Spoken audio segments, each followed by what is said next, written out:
உங்கள் கண்முன்னே ஒரு தவறு நடக்கும் பொழுது அதை உங்கள் சொல்லாலோ செயலாலோ மனதாலோ தடுப்பதற்கு முயற்சி செய்யுங்கள். தவறு என்று உங்கள் கண்ணுக்கு தெரிந்த ஒன்றிற்கு எதிர்வினை ஆற்றாமல் கடந்து சென்று விடாதீர்கள். திரும்பிய பக்கமெல்லாம் இன்று தவறுகளாக இருப்பதற்கு காரணமே அதை கண்ட ஒவ்வொருவரும் அதை பற்றி கவலைப்படாமல் கடந்து போனதுதான். எங்கோ நடக்கின்றது, யாருக்கோ நிகழ்கின்றது என்று நினைக்காதீர்கள். அது இந்த சமுதாயத்தில் நிகழ்கின்றது. இங்குதான் நம் பிள்ளைகள் இருக்கின்றார்கள். நம் எதிர்கால தலைமுறை இங்குதான் உருவாகவிருக்கின்றது. இந்த அநீதிகளையும் சமூக சீர்கேடுகளையும் கண்டுகொள்ளாமல் சகித்துக் கொண்டும் பொறுத்துக் கொண்டும் கண்டும் காணாமலும் போய்விட்டால் ஒரு காலத்தில் அந்த அநீதியும் சமூக சீர்கேடுகளும் மட்டும்தான் இங்கு திரும்பிய பக்கமெல்லாம் நிறைந்திருக்கும். அதற்கு நீங்கள் தான் காரணமாகவும் இருப்பீர்கள். எதிர்வினை ஆற்றுங்கள், தவறு என்று சுட்டிக்காட்டுங்கள். உங்கள் கருத்துக்கள் உதாசீனப்படுத்தப்பட்டாலும் நிராகரிக்கப்பட்டாலும் அல்லது ஏற்றுக்கொள்ளப்படாமல் போய்விட்டாலும் கூட இந்த சமூகத்தின் நன்மை என்ற சிந்தனை உங்கள் மனதில் ஒரு துளியாவது இருந்தால், அறிவார்ந்த சமூகமாக உருவாக வேண்டும் என்ற எண்ணம் உங்களுக்கு கொஞ்சமாவது இருந்தால், அந்த நேரத்தில் அந்த இடத்தில் யாருக்கும் அஞ்சாமல் அந்த தவறை சுட்டிக்காட்டுங்கள். அதை கண்டும் காணாமலும் கடந்து போயதை வளர்த்து விடாதீர்கள். சகித்துக் கொண்டு இருந்து விடாதீர்கள். ஒரு தவறை நாம் பார்த்து கொண்டும் சகித்துக் கொண்டுமே இருக்க தொடங்கிவிட்டால் ஒரு சில காலங்களுக்கு பிறகு அது தவறு என்றே நமக்கு தோன்றாது. ஒரு துர்நாற்றம் அடிக்கக்கூடிய இடத்தில் ஒருவன் மாதக்கணக்கில் இருந்து விட்டால் சில காலங்களுக்கு பிறகு அது துர்நாற்றம் என்பதையே அவன் எப்படி உணராமல் போய்விடுவானோ அதே போன்றுதான் இதுவும்.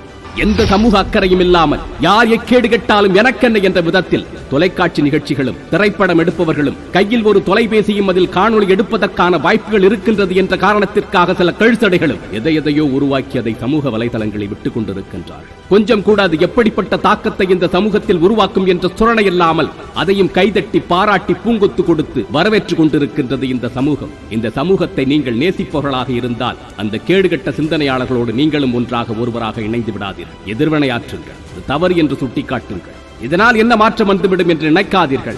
ஒவ்வொருவரும் இவற்றையெல்லாம் கண்டுகொள்ளாமல் போகும்பொழுதுதான் இவற்றிற்கு பெரும் வரவேற்பு கிடைக்கின்றது என்று நினைத்துக் கொண்டு யார் நம்மை கேள்வி கேட்க முடியும் அல்லது யார் கேட்கவிருக்கின்றார்கள் என்ற துணிச்சலோடு அதை உருவாக்குபவர்கள் மீண்டும் மீண்டும் அப்படியே செய்து கொண்டிருக்கின்றார்கள். எல்லாவற்றையுமே கேலி கிண்டலாக நகைச்சுவையாக பார்க்காதீர்கள்.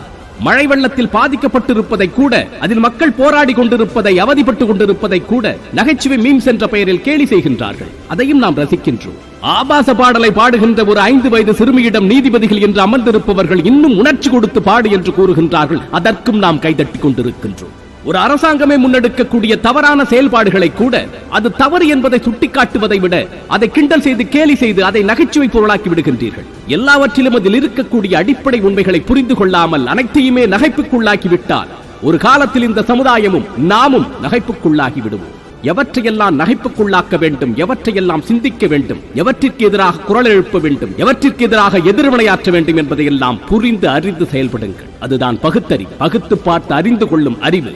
மறுபடியும் கூறுகின்றேன், உங்கள் கண்முன்னே நடக்கக்கூடிய அநீதிகளுக்கு தவறுகளுக்கு எதிராக உங்கள் சொல்லாலோ செயலாலோ மனதாலோ எதிர்வினையாற்றுங்கள்.